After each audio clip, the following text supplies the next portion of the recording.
Le message du poulet. Un jour, un serpent a mordu un poulet. Le poison s'est rapidement propagé dans son corps, le brûlant de l'intérieur. Le poulet, désorienté et souffrant, est retourné au poulailler pour se réfugier. Mais à sa grande surprise, les autres poules ont décidé de le chasser, craignant d'être infectées à leur tour par le poison. Blessé, le poulet est parti, boitant et pleurant. Mais ses larmes n'étaient pas causées par la douleur de la morsure, mais par l'abandon et le rejet de ceux qu'il considérait comme sa famille, ceux en qui il avait le plus confiance. Seul, fiévreux et avec une jambe blessée, il s'est éloigné du poulailler, exposé à la froideur de la nuit. Chaque pas qu'il faisait laissait couler une larme sur son visage. Les poules restées dans le poulailler l'observaient s'éloigner jusqu'à ce qu'il disparaisse à l'horizon.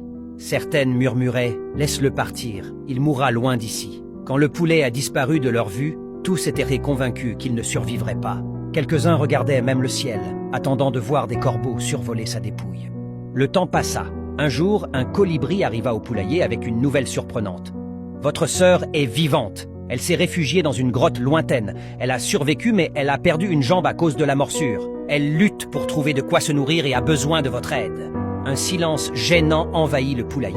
Puis, les excuses commencèrent. « Je ne peux pas y aller. Je dois pondre des œufs. Moi non plus, je dois chercher du maïs. Et moi, je dois m'occuper de mes poussins. » L'un après l'autre, chacun trouva une raison pour ne pas partir. Le colibri, déçu, repartit seul vers la grotte, sans aucun soutien. Le temps continua de s'écouler. Un jour, le colibri revint avec des nouvelles encore plus sombres. « Votre sœur est morte. Elle est partie seule, sans personne pour l'aider, ni pour l'enterrer. » Cette fois, un poids écrasant tomba sur tous ceux du poulailler. Un sentiment de regret profond les envahit. Certains arrêtèrent de pondre, d'autres laissèrent tomber le maïs qu'ils portaient. Ceux qui s'occupaient de leurs petits les oublièrent un instant.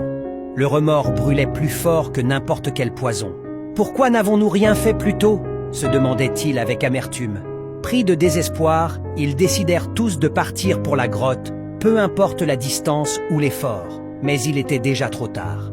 Quand ils arrivèrent à la grotte, ils ne trouvèrent pas le corps du poulet. À la place, ils découvrirent une lettre qui disait « Dans la vie, les gens hésitent souvent à faire un pas pour vous aider lorsque vous êtes en vie, mais ils parcourent des kilomètres pour vous enterrer une fois que vous êtes mort. Et la plupart des larmes versées aux funérailles ne coulent pas de douleur, mais de regret et de remords. »